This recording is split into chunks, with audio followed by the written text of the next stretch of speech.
नमस्कार, मैं मृदुल पांडे हूँ और IBC 24 के डिजिटल प्लेटफॉर्म में आप सभी का स्वागत करता हूँ। कुछ ही वक्त बाद मध्य प्रदेश के विधानसभा चुनाव होने हैं और विधानसभा चुनाव के ठीक पहले राम भक्तों का विश्वास पार्टी से उठ रहा है। जी हाँ, मैं बात भारतीय जनता पार्टी की कर रहा हूँ और मुद्दा चित्रकूट से जुड़ा हुआ है, यानी कि राम की तपोभूमि से।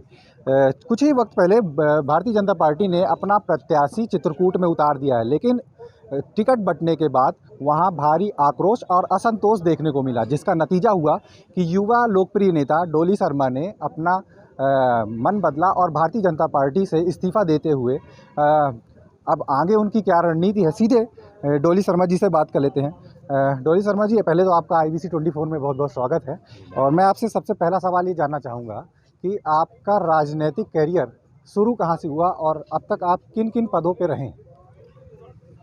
छात्र जीवन से ही सक्रिय राजनीति में रहे। कॉलेज में पढ़ते थे, फर्स्ट ईयर के बाद सेकंड ईयर से ही हमारे साथ युवा साथी थे और उनके साथ मिलकर राजनीति शुरू की। साथ कॉलेज की समस्याएं, लाइब्रेरी, क्लासेस, एग्ज़ाम, फीस, अलग अलग चीज़ों के लिए लगातार आंदोलन करते रहे।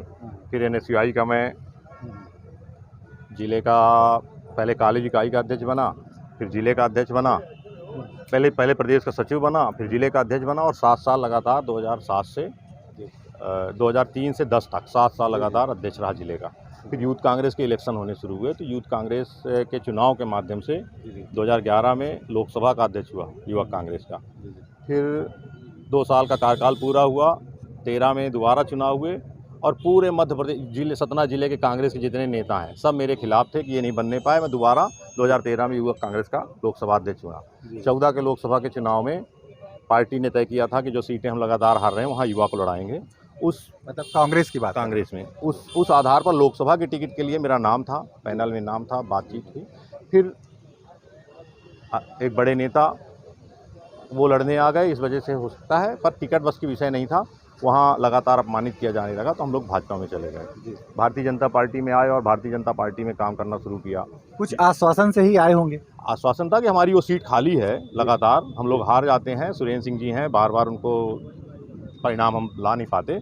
आप एक अच्छे व्यक्ति हो, अच्छा चेहरा है, आपको लाएंगे, हम लोग वहाँ चित्रकूट में बात करेंगे। और संयोग से उपचुनाव हो गया 2017 में। मैं युवा मोर्चा का प्रदेश कार्य समिति सदस्य था और अच्छा उसमें नाम था, पर किसी और को टिकट मिली। फिर भी हमने मन से काम किया। उस समय क्या वजह रही होगी कि आपको नकारा गया?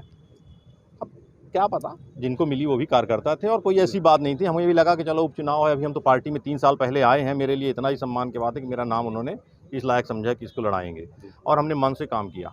परिणाम जरूर विधानसभा नहीं जीत पाए, लेकिन मैं भारतीय जनता पार्टी के साथ था, उस प्रत्याशी के साथ था। फिर 18 का चुनाव आया तो जो 13 में हार गए थे 11,000 वोट से, उनको 18 में फिर से दे दिया गया। तब भी आक्रोश था, लेकिन लगा कि चलो सब्र कर लेते हैं, देखते हैं, अगर ये जीत जाएंगे तो ठीक है, नहीं होगा। फिर उनको जनता ने नकारा 10-11 हज़ार वोट से। 5 साल हमने खूब अच्छे से वहाँ काम किया, गांव-गांव, बूथ-बूथ तक काम किया, पार्टी खड़ी की। 23 का चुनाव आया, फिर से वही 13 और 18 के हारे हुए प्रत्याशी को, जिनकी एज 70 साल उम्र हो रही है, ऐसे व्यक्ति को फिर से लड़ा दिया गया। फिर से उनको प्रत्याशी घोषित कर दिया गया और पार्टी कहती है कि हम नए लोगों को सामने लाएंगे, जो बहुत उम्र दराज हैं उनको मार्गदर्शन में रखेंगे, पार्टी से निकालेंगे नहीं, लेकिन नए लोगों को लाएंगे। लेकिन ये कथनी करनी में बहुत अंतर है, जो स्पष्ट दिख रहा है कि बार बार हारे हुए उम्र दराज व्यक्तियों को आप, जिनको लोग नहीं स्वीकार कर रहे, उनको बार बार आप लड़ा रहे हो। अच्छा, एक स्पष्ट तौर पे एक सीधा सवाल मैं आपसे पूछूंगा कि आपने ये फैसला किसी बड़े नेता के दबाव में लिया है या आपका स्वयं का निर्णय है? नहीं, दबाव किसका है? दबाव तो हमको तो वो बुला रहे थे, रात तक बुलाते रह गए। इस्तीफा मेरा वायरल हुआ, उसके बाद भी फ़ोन आते रह गए कि ये आप ना करिए। किसी के दबाव में नहीं, हम अपने क्षेत्र की जनता के दबाव में किए और क्षेत्र की उपेक्षा के खिलाफ किए, जो इन 17-18 साल की सरकार में लगातार प्रयास करते थे और छोटी छोटी कामों के लिए भी वहाँ उपेक्षित सरकार द्वारा हमारा छेद किया जाता रहा और जनता के दबाव में और क्षेत्र की उपेक्षा के खिलाफ ये हमने फैसला किया है। आगे इरादा क्या है, चुनाव लड़ने का या गेम बिगाड़ने का? मेरे अगर साथी लड़ेंगे, कहेंगे, साथी सहयोगी कहेंगे तो चुनाव लड़ेंगे। पिछले 1 महीना से प्रत्याशी घोषित है भाजपा का।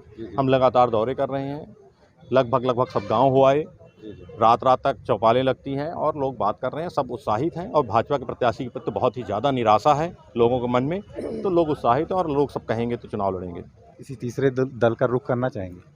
तीसरे दल भी हैं, सभी विकल्प खुले हुए हैं, सब हमारे साथी सहयोगी, क्षेत्र की जनता जो कहेगी वो करना। मतलब स्पष्ट माना जाए कि डोली शर्मा मैदान पे आ रहे हैं? बिल्कुल मैदान पे आ रहे हैं। चलिए, ये थे डोली शर्मा जी, जिनसे हमने बात की और तमाम मुद्दों पर चर्चा की। हालांकि अगर डोली शर्मा मैदान पे आते हैं तो देखना होगा कि कांग्रेस को इसका फ़ायदा मिलता है या बीजेपी प्रत्याशी को इसका नुकसान होता है। मृदुल पांडे, IBC 24 सतना।